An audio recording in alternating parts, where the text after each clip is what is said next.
Okay, I'm just gonna be at the bottom of this video with my eyes because look at this, there's a rainbow. It's so cool. Hello, it's Simone, your favorite neighborhood nerd, and I'm so glad you're here.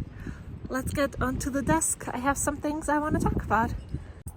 Also, we are a little bit too low and have too low temperatures to have snow, but there's a lot of snow up in the mountains back here that you currently cannot really see, but the rainbow is still going really strong, as you can see.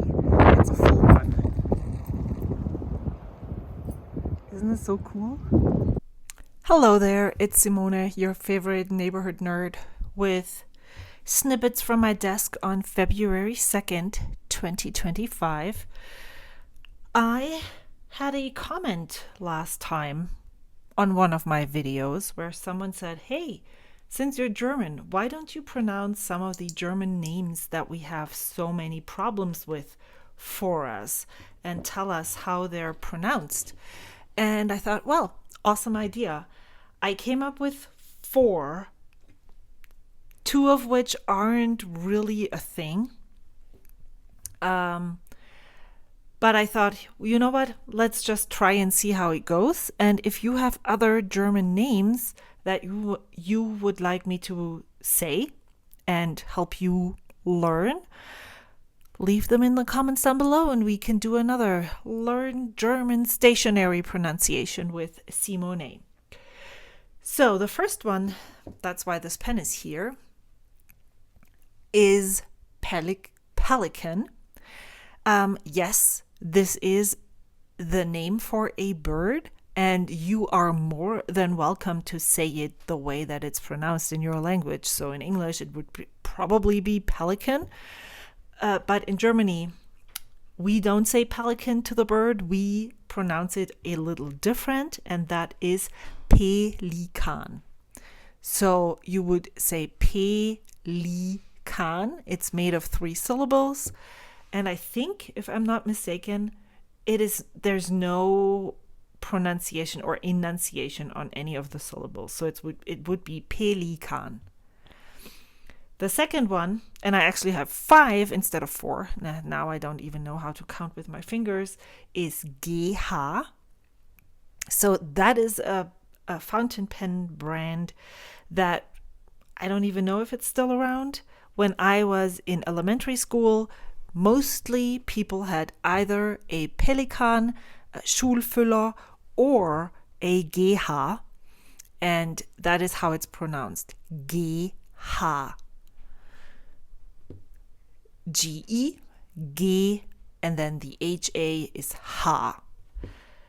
And while I'm talking about it, I'm remembering more and more words. So the next one is Rotring.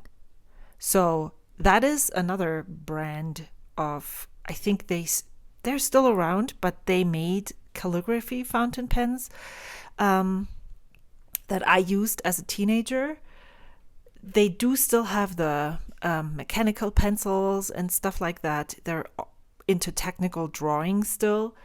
And so you would pronounce that word as Rotring. So it's not an R sound like Rotring. It's Rot, and the O is an O. It's O, Rotring. And then the last one that I had written down was the bujo that everybody uses and everybody pronounces incorrectly, as much as I'm concerned. Leuchtturm. Okay, I thought we could take a piece of paper, where is it? Let me try and write it down for you so that you can practice it. So it consists of 2 words, leucht, or actually also 2 syllables, and Turm. Turm is a tower, and leucht is basically the every German is gonna call me out. So it's shining, like it shines like a flashlight. Leuchtet, shines. And Leuchtturm is actually the German word for, I don't remember what it's called, the thing that is at the ocean.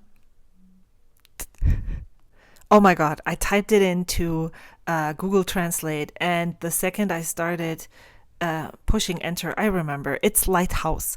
That's the literal German English translation of the word Leuchtturm.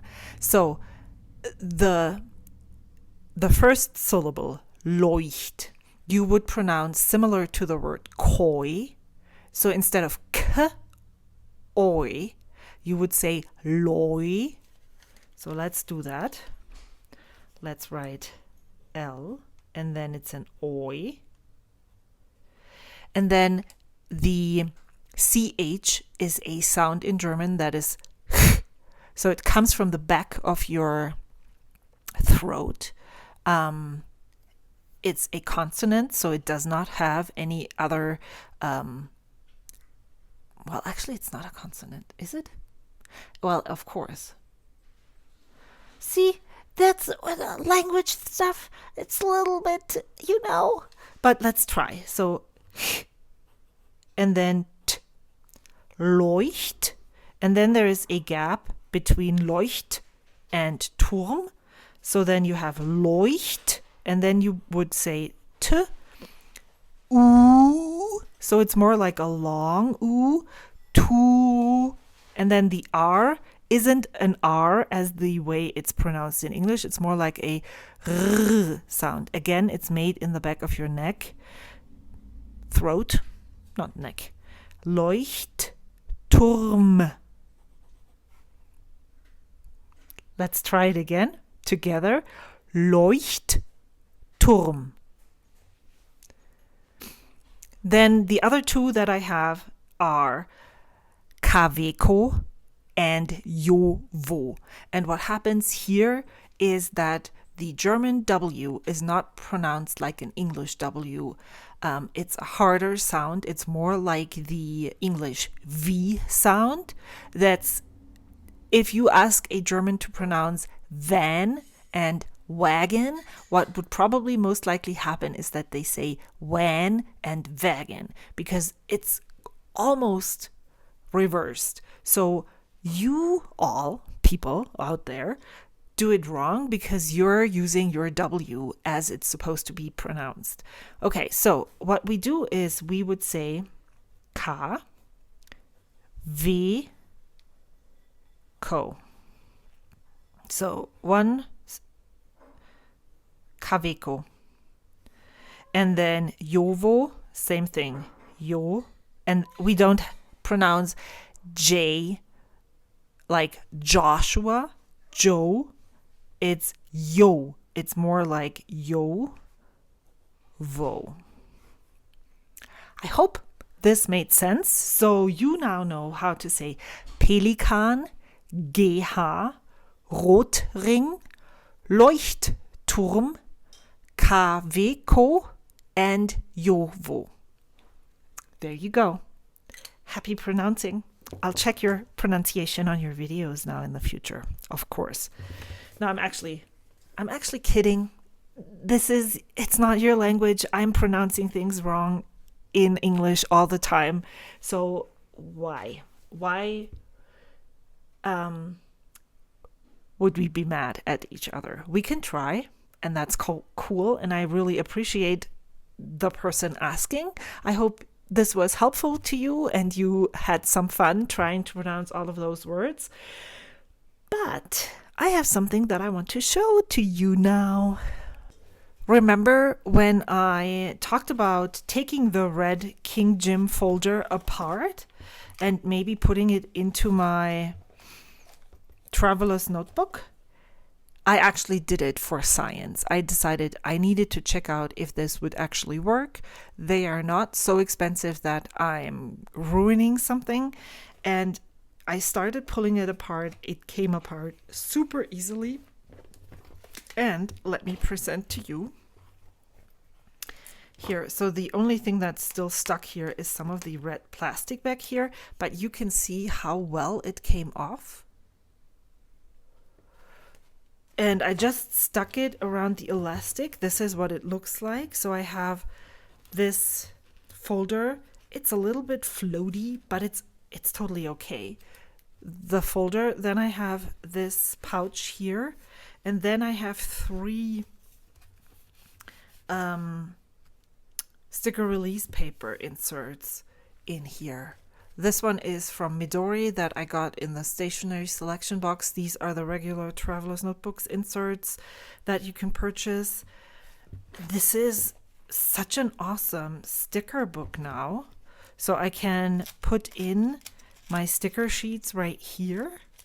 And that's what I've been doing. I've been trying to pull sticker sheets that relate to the season that I would want to use in this season right now. Here's birthday stickers sheet. This one was a present. I still haven't used a sticker yet. I need to just get over it and use one. This was just recently came in the stationery selection. This one is unfortunately a little too wide, so it's just in here. And I actually haven't filled any of the back part yet. But this is just so awesome. And then I have some washi samples right here. There's some loose small stickers here. And I'm really excited about how this is coming together. So if you have one of those and you just want it all in one, it works. I did it for you. I tested it, and I'm really happy with how this sticker book ephemera holder is coming along. I have a pouch dilemma that I will show you later too, but I am really happy with how this is going, and I can just take this and some pens and, well, this pouch here with all that is included and move to my couch and can start journaling right away. I have all the stickers that I need. I do have more stuff that I could pull, but if I want to go the minimalist route, this is all that I need to use, and this is a good option for me right now because I am at my couch constantly. So that is this thing right here. I love it. I love the King Jim folder take apart thing for science. I'm so glad you all made me do it. It's your fault. Of course, I needed to do this for you guys so that you would be able to see if this is something that you want to undertake as well. And you should if you want a better product. I talked about my dark pilot parallels in yesterday's pilot parallel currently inked. I'm planning on doing one of those every 3, 4, 5 months when things change dramatically or I ink more. I actually ordered a 6-pack of them just recently. Yeah, of course, because I have a lot of empty ones still hanging around, so why shouldn't I, right? I need them for science. I also would love to work on this. But I emptied out the 2 dark ones, the Winter Spice and the, what was the other one? All the Best. And I have them cleaned and I want to ink them up with you. So I thought we could go ahead and do that together. Oh, that's a little too deep. So maybe I can put my ink sample in here. This is stable. This one was made by my friend Jeffrey of Oak and Ink. So I have these 2. I need a paper towel right here. That's a little tiny. And then let me grab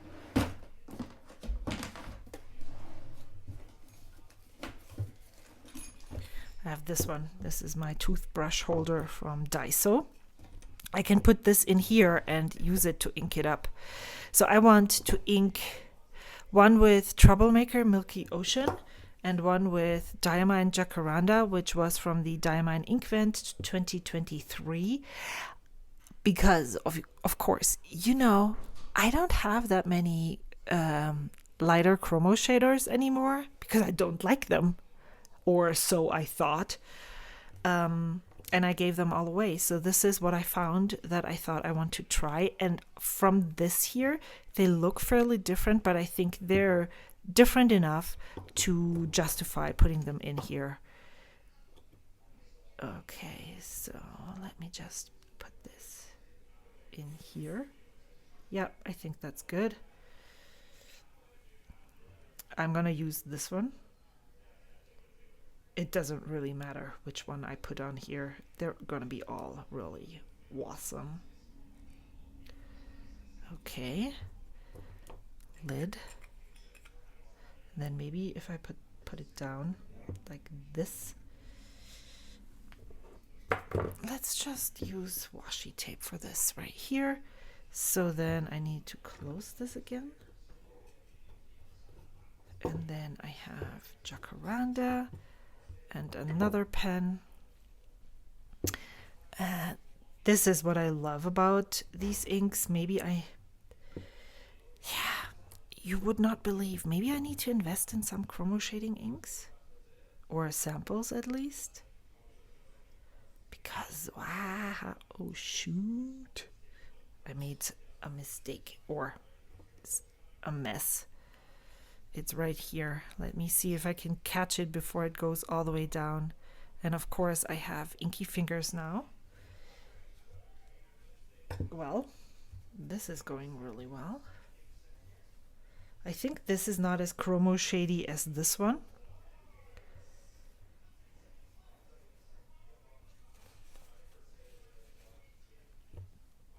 And then let's put, there's ink on here as well. She's phenomenal. How are you doing? I celebrated my 48th birthday yesterday. And I did not cook. We went to have sushi. It was really nice and very yummy. I spent time filming another video. It was really chill. And I'm weird. My husband's now calling me an elderly woman. But it rained yesterday and I went for a walk with my dog twice. One time I went to the dog park and the other time I went for a walk for like an hour and 30 minutes with him. And usually I'm a chicken like that, but I've noticed that last year already, but this year as well. I'm going out in any type of weather and it's not bad. It's not like I hated the cold. I hated winter when I was still living in Germany. That's why I was so excited to move to California. And now we have winter here and I'm like, whoa, this is so cool. I enjoy being out in the cold and rain, and what is wrong with me? Okay, so this is Diamine. I do have quite a few shimmer inks with lighter inks, but I really did not want to put more shimmer inks into these pilot parallels. I do want to just use them in without shimmer. There is space for shimmer, but I don't want to have, the only option I want to have is shimmer. That is just feels like it's a little bit too much. Let's put some ink right here, like some water right here, and then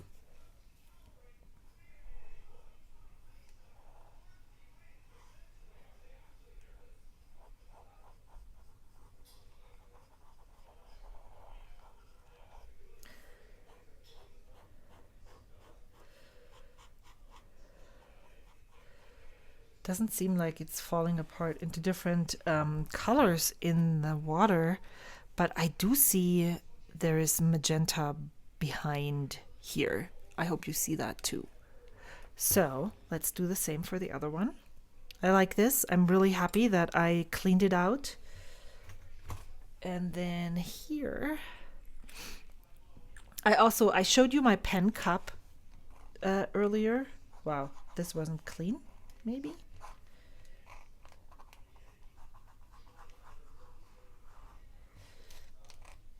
This is what annoys me. Maybe let me.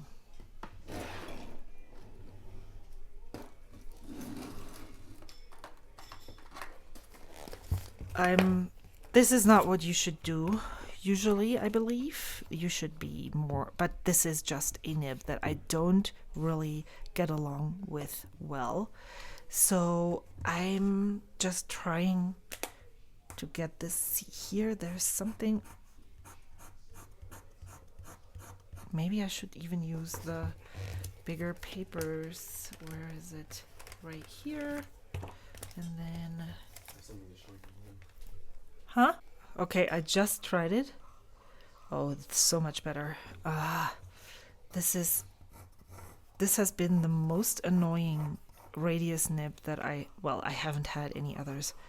Now I can see what my friend said when she said, "Oh, this is the best. You should get one because you can write in different..." Okay, let's see. I feel like I'm breaking this.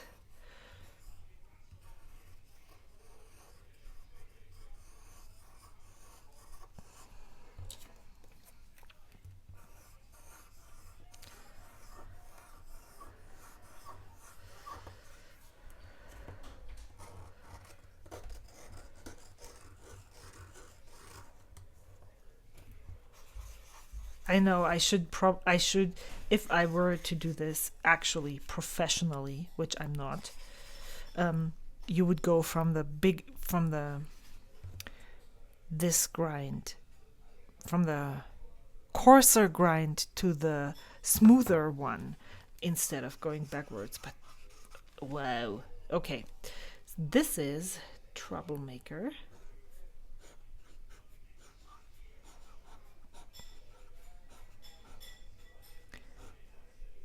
I have, just in case you were wondering, I used to go into this micro mesh much more easily than I do now. This is an exception.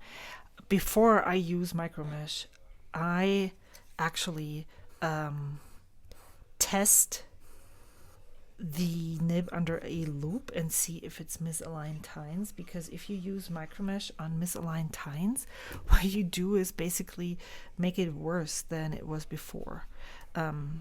You then smooth out the misaligned tines, and that means that you actually take tipping off the nib on one side and not on the other. So of course misaligned tines is a thing and it makes your nib scratchy, but that's not something that you should smooth out with micromesh. I think I can leave this like that. Yes, they are very similar. This one is blue with a bigger shading, chromo shading, than this one, of course, as you can see. Let's try this again and see what happens.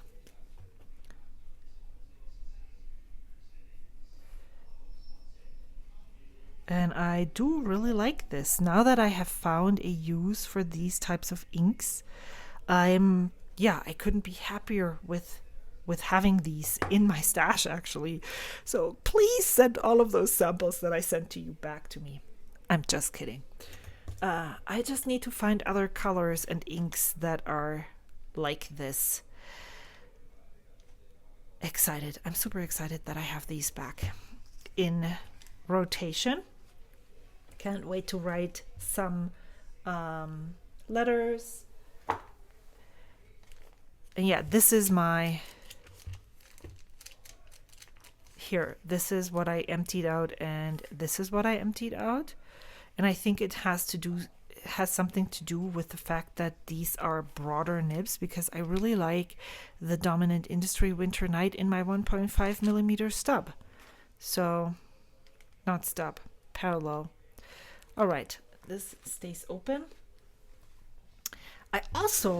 I wasn't sure at all what I would do for my February title page in my ink journal.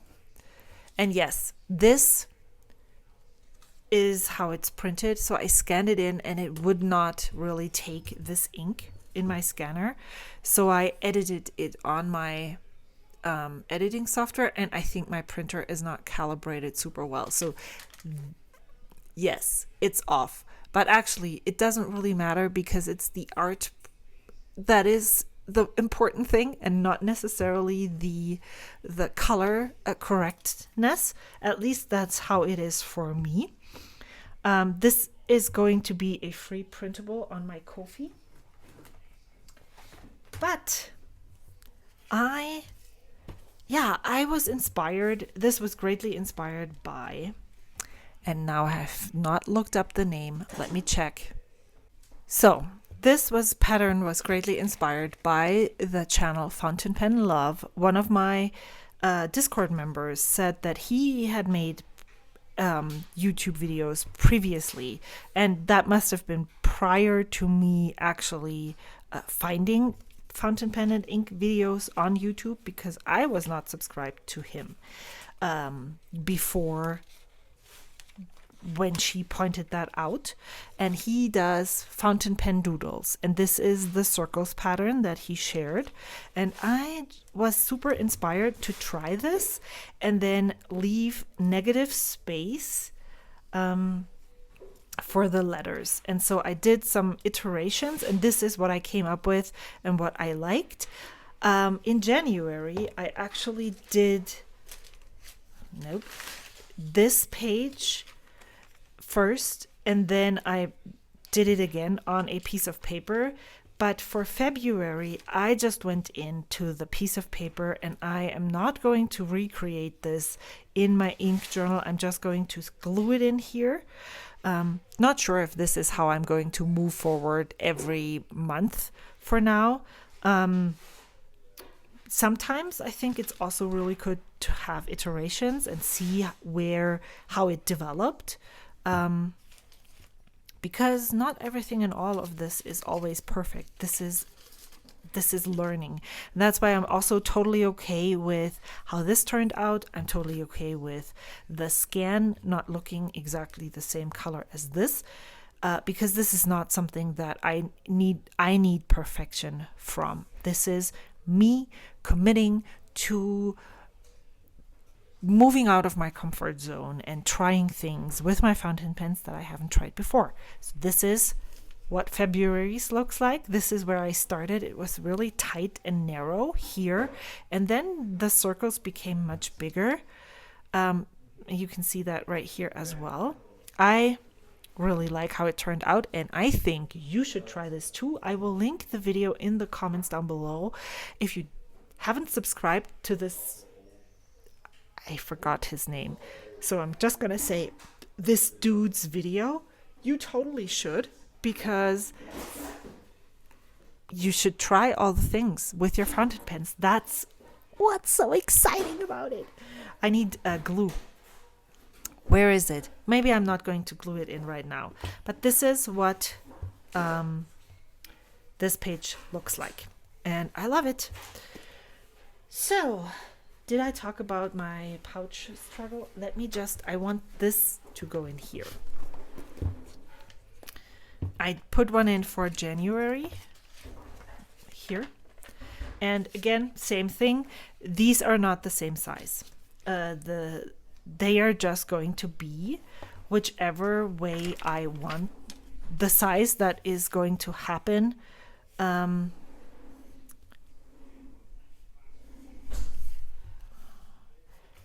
just going to stick it in. I'm not going to overthink this at all.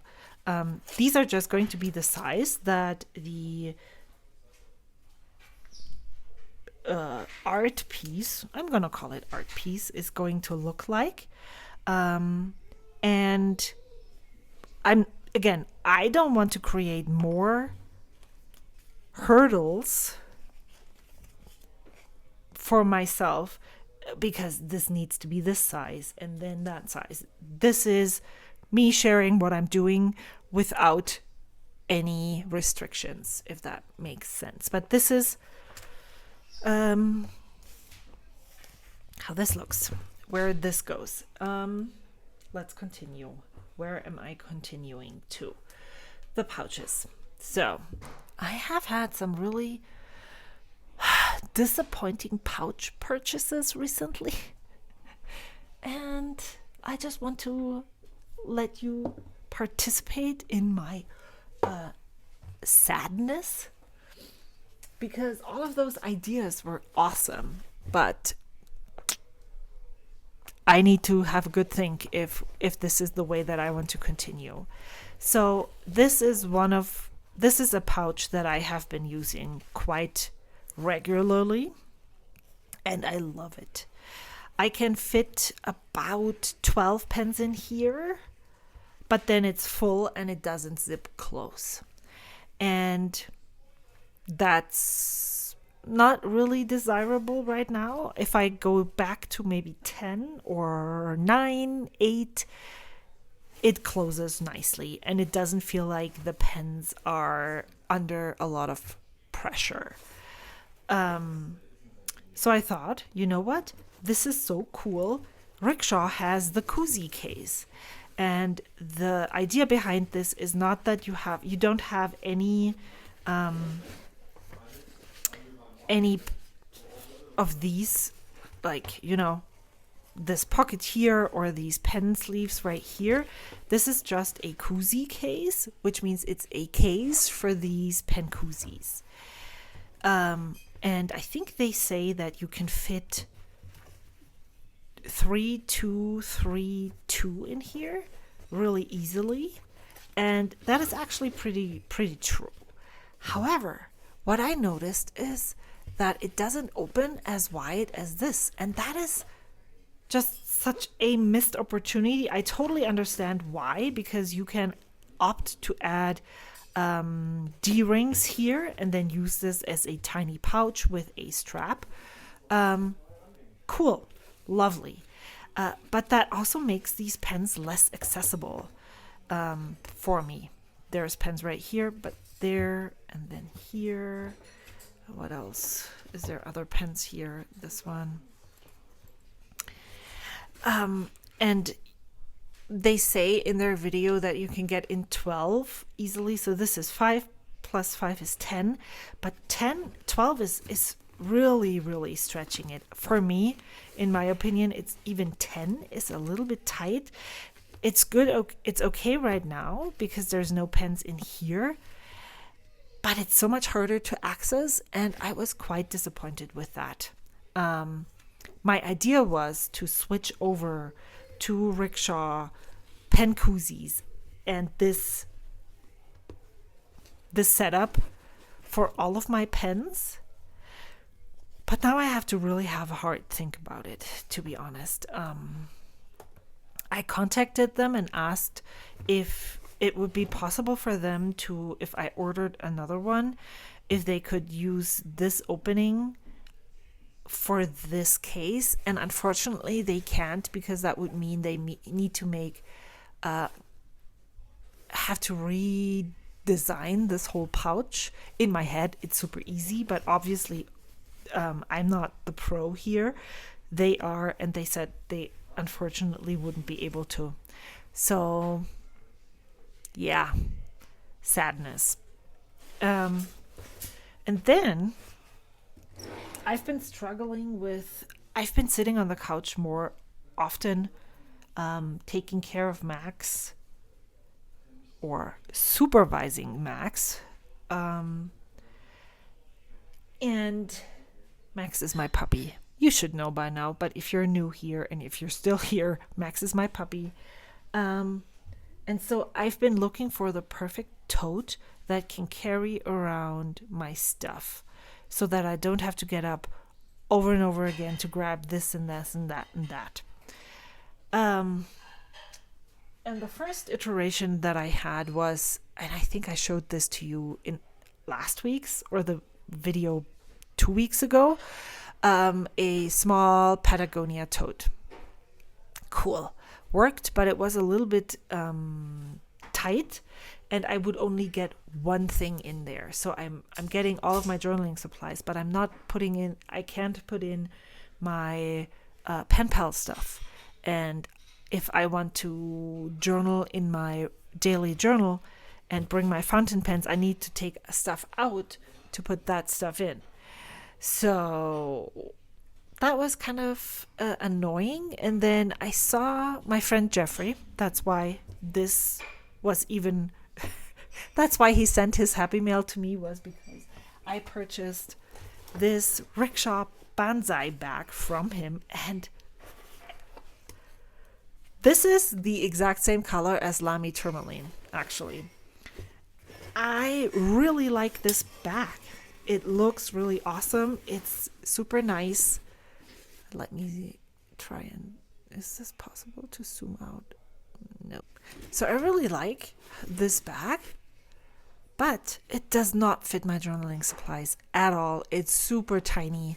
And there is a place for this. I know I'm not going to get rid of this, but it was so disappointing because I could not use it for what I wanted it to use it for. And I have heard several people say that they keep their whole pen collection in one of those, and I can see that. But another thing that I did, if I put this in here, these go even further down. So now I have to open this and then this. And I don't really know if that is what I want to do. Like, I really, really have to think hard if I want to switch my fountain pen collection into this. Or if I really... Yeah. There is no alternative right now. I'm just going to keep them the way that I have kept them so far. But yeah, that's what I've been struggling with. Sadly, cat visitor. So yeah, but what I wanted to show you too is look how amazingly this fits on here. I need to attach this to here and sew this on. So cool. So that's the one pouch, and I've been okay with the sadness, but then I also, in December or even November, I saw these pouches here. These are Yuyake pouches, and they are one of the best made pouches I have ever seen. This is such precise stitching. This also opens really wide, which I love. And my idea was to put my pen pal stuff in here.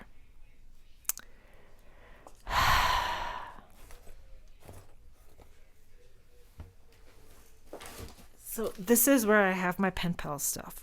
And I thought maybe I could just stuff this in here and then maybe have some letters in there. Some of the things that are in here could go outside. But unfortunately, it fits A5. But it's too tight for this. So I need to rethink what I'm going to use this for. And what I have settled on just now is 2. So I do have this, which is, I think, way too big for A5. Hey, cat, if you brush your face along this phone, that's not good. I have this here, which is all of those itty bitty things that I want to add to my journal. And they're nice, but I think this is way too big, actually. So I'm going to slowly move these things into here. And can you move your butt? Wow, don't fall. So I want to keep this in here with these things like so. See how this fits much better. And then if I want to journal and I just need, I'm not taking the whole pouch. I can just take this and that and go. I don't know if this would fit in here. This is not completely filled. Oh, look at this.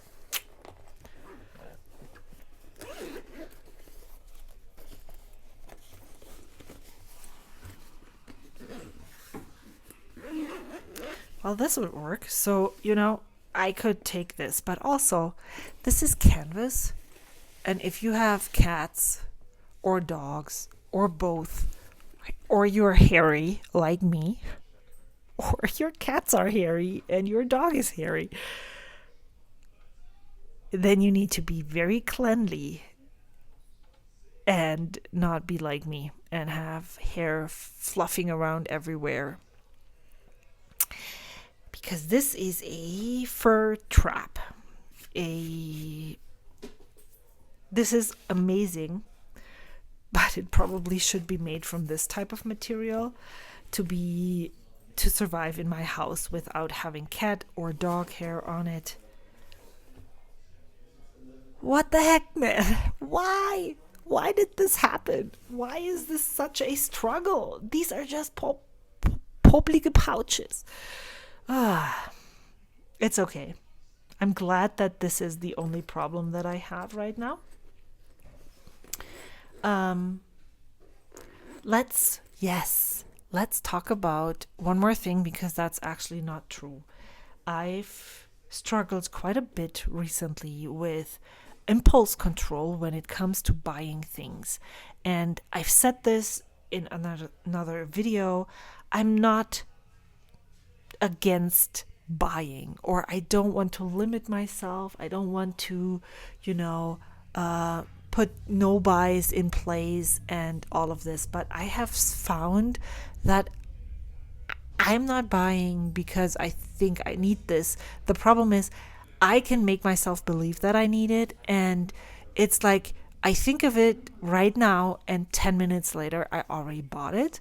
And I really want to think more about the things that I'm buying, because if you've listened to me ramble about my stuff, I really don't want to get a lot of more things. I want to use my things. I want to go through them, be mindful, and find the things that work for me, use those, enjoy them, have fun with them, and not constantly get new stuff in because I think I need it. I'm sabotaging myself in my efforts to reduce and use and enjoy by getting more and more and more stuff. And that's like, why am I like this? Because there must be an underlying issue. So I actually sat down this past week, maybe on Thursday, and made a list of all the things. Like, first of all, I felt like, when did I start like going this much out of bounds? And what are triggers that I can identify in these weeks? I think it's about a month, that contributed to this feeling like if I buy something, everything's going to be all right. And I found several issues actually, and I'm really glad that I did the thinking.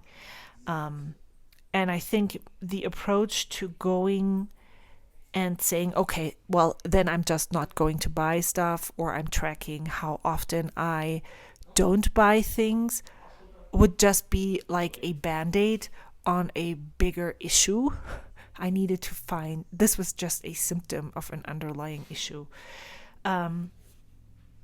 So the first step was identifying the triggers. What makes me feel so restless and spendy. And I want to see how this evolves now. See if by just identifying what triggered me to spend is already everything that I needed to do in order to get things back under control. so far it has worked because I haven't purchased several things that I thought I needed just now. And I can't even remember what it was, so it wasn't really a big thing. Yeah, that's that. I think I'm gonna stop now. I have some baking to do today, and I really want to make some progress in this journal as well. And then next week, maybe I can show you how far I've come. I hope you are doing well. Just wanted to let you know that journaling helps. Writing down things that that are weighing on your mind instead of like just forgetting them, trying to push them away, might not always be the right way to go. Thank you so much for watching. I hope you are having a wonderful Sunday. And I will see you again soon. Until then, bye.